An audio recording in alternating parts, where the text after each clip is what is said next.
Assalamualaikum warahmatullahi wabarakatuh. Perkenalkan, nama saya Rahmat Hafiz Hendrika. Saya dari kelompok 3.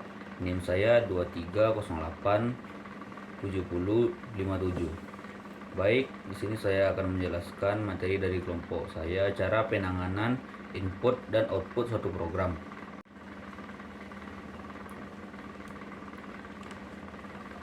A. Pengertian input dan output pada suatu program. Input adalah suatu data yang kita masukkan ke dalam program. Input biasanya diambil dari perangkat inputan seperti keyboard, mouse, kamera, mikrofon, dan lain-lain. Output adalah informasi yang dihasilkan setelah dilakukan proses. Output biasanya ditampilkan ke layar komputer. B. Penanganan input dan output.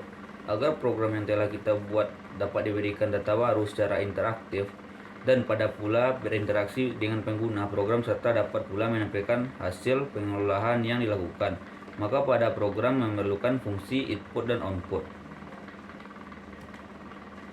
Contoh penanganan input dan output. Salah satu contoh yang sudah sangat familiar dengan contoh-contoh program yang telah digunakan pada modul dan tugas sebelumnya adalah fungsi output, yaitu print. Sedangkan fungsi input yang akan sangat sering digunakan secara scan. Kedua fungsi ini, print dan scan, dikenal sebagai fungsi output dan fungsi input berformat. Karena dengan fungsi ini, program dapat menentukan bentuk output dan input yang diinginkan. Masing-masing fungsi ini menggunakan penentu format yang diberikan sebagai penentu format specifier yang diberikan sebagai argumen. Pada bagian proses struktur program C, daftar identifier lintas data interaktif pada file input dan output standar Studio H antara lain adalah sebagai berikut: operasi output dan operasi input. Operasi output: print, puts, putcher, sprint, fsprint. Operasi input: getcher, get, scan, sscan, vscan. Sedangkan daftar identifier untuk lintas data interaktif pada file konsol input dan output antara lain sebagai berikut: operasi output, operasi input.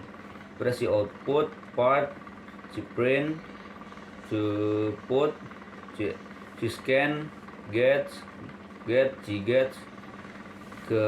head.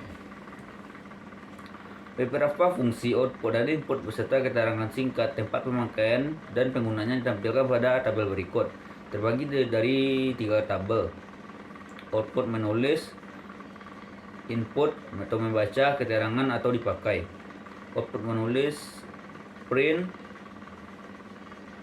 scan. Output input menulis dan membaca standar berformat. Part, output part, inputnya get, keterangan dipakainya menulis dan membaca sebuah karakter tunggal pada file. Part, get, menampilkan dan membaca karakter ke layar. Get, membaca karakter ke layar. Patcher, getcher, menampilkan dan membaca karakter ke layar. Pats, get, menuliskan dan membaca suatu baris string dari input dan output standar dan menambahkan karakter baris baru.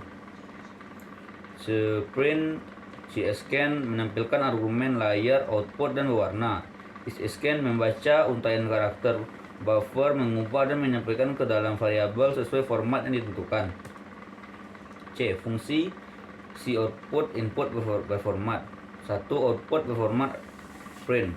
Fungsi output print akan mengubah, memformat, dan mencetak argumen pada alat output standar, biasanya screen monitor di bawah pengendalian format yang ditentukan oleh penentu format. Contoh 1.1 dalam dev CPP. Tampilkan kalimat hello dunia dan bahasa C itu mudah dalam 2 baris dan dilanjutkan perkalian 2 bilangan bulat. Hasil program 1, program pertama saya. int x sama dengan 4, tentukan variabel x bertipe integer bernilai 4. int y sama dengan 7, tentukan variabel y yang bertipe integer bernilai 7. int z, tentukan variabel z bertipe integer. Z sama dengan x. Y, operasi perkalian nilai variabel z adalah perkalian x dengan y. Print n per n, enter turun 3 baris ke bawah, atau print hello dunia. Tampilkan tulisan hello dunia dan pindah baris berikut. Print bahasa C itu mudah. Parent, tampilkan tulisan bahasa C, DS, dan pindah baris. Print perkalian nilai D dan nilai D, maka hasilnya adalah D, X, Y, Z. 2. Input ke format scan. Fungsi scan adalah fungsi input yang juga memberikan banyak fasilitas konversi, seperti halnya fungsi output print. Fungsi ini membaca karakter-karakter yang diberikan melalui peralatan input standar. Biasanya keyboard mengkonversikannya ke nilai variabel sesuai dengan spesifikasi yang ditentukan dalam penentu format. Contoh 1.2 dalam dev C. Tampilkan kalimat hello dunia dan bahasa C itu mudah dalam dunia baris. Program. Program pertama saya juga include Studio H deklarasi header untuk standar input output. Main deklarasi fungsi utama program. Posisi awal program dimulai di sini. Print dalam kurung hello dunia, tampilkan tulisan hello dunia dan pindah baris. Print bahasa C itu mudah. Tampilkan tulisan bahasa C itu mudah dan pindah baris. Posisi akhir program berakhir di sini. Simpan hasil kode sumber source kode program ini dengan menekan tombol Ctrl L bersama dengan tombol huruf S, tombol Ctrl S setelah file disimpan save. Dilanjutkan dengan mengkomplikasi compile F9 dan menjalankan run F10. Sekian dan terima kasih.